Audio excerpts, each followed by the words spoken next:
We saw this postponed, and should we still be thinking about a possible postponement? Are there some people that are sincerely not happy to see Africans celebrate? The issue is not whether there are some people who do not want to see Africa celebrate or Africa emerge. That is the very reason why the UN was set up in 1945, was to make sure that Africa is the way it is if ever they are going to succeed. So Africa being what it is today is not a strange, or it's not a coincidence, or it's not an accident. These things have been carefully planned.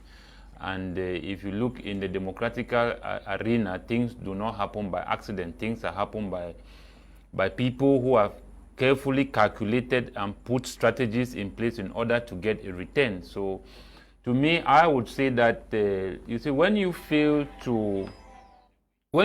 in building what I call value and qualities and self-esteem in the lives of your own people or in the life of your own nation, these are the results you get. Because if they are disqualifying Africa at this period on the notion or the pretext of either the COVID or the conflicts in Africa or the one in Cameroon, I think that it is in our part to really realize that the underdevelopment that we have been entertaining in Africa really is playing in our disadvantage, because even the small things that we could have benefited worldwide, which is supposed to come to us, we are also losing them because we have refused to build values in ourselves. Our leaders, how will I put it, they have made us to believe that to be submissive to your nation has become a crime. That is, to be submissive to your own people, it means that leader is a foolish leader. But these are some of the things that at the end of the day, if you, a leader or a head of state or an administration or a government that is unable to meet the demands of its own people and lift up the lives of its own people, these are the same, you reap what you sow. If you can't respect your people, you don't expect others to respect you. And that is why they are not respecting Africa, because they know how disorganized and how disunited the African people are. So what we are finding today is just part of what we have been sowing as a people. We talk all the time about unity, but we forget to understand that our unity must not only come, as a matter of fact, on the 1.3 billion or 1.2 billion Africans which are in Africa.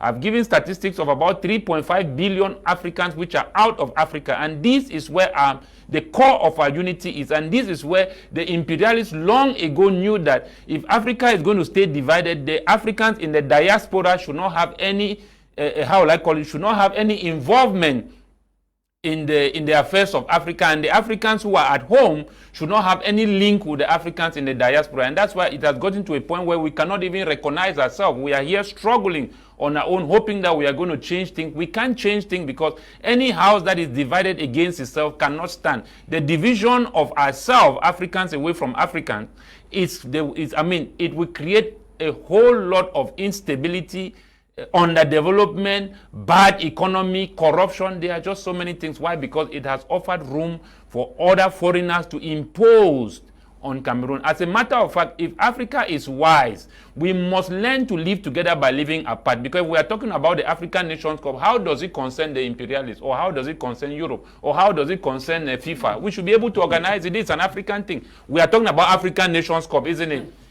This should be something of the African Union. We should be the one managing it. So if we are still expecting FIFA to tell us on whether it will take place in Cameroon or not, how can FIFA interfere in an African Nations Cup? Where is the role of our own organizations of football in Africa? We do have them, but what are they saying? Should they have to get permission from FIFA in order to organize this competition? The answer is no. So that sovereign right is where we do not get, because we have failed to seek solidarity among ourselves. We have failed to seek support from among ourselves, and we have failed to seek capacities and resources which Africans are capable of supplying themselves. We are talking here today, like I gave example. Majority of European countries, including America, were all built by Africans. Why is it that our leaders are failing to use the very Africans which are in the diaspora, who build America, who build Europe?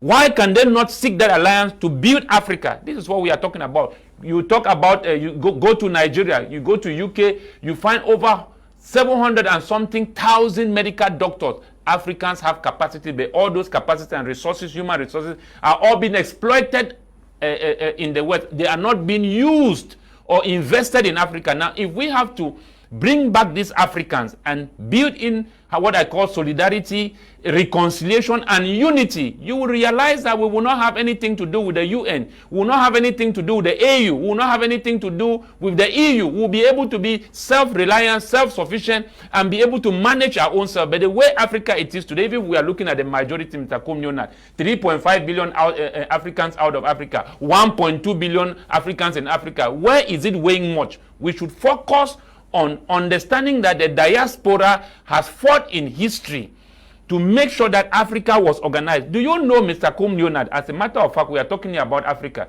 Do you know that the Africans that were taken out of Africa were able to own lands abroad? Jamaicans, those are lands that were owned. Haiti, they own those lands. Those lands are not lands like how we are paying colonial tax. They don't pay colonial tax there. So if we do not understand that the Africans who were taken out of Africa that are in the diaspora have what I call this, the capacity, the intelligence, the wisdom, the resources to chase away this imperialism in Africa. If we are only expecting at the level of our leadership, all these democratically elected presidents are all products of the UN. These are not products of the African people. Good evening, Mr. Liu, and the panelist is Charles, writing from the United Arab Emirates. Good evening to you, Charles. Good evening, Mr. Liu.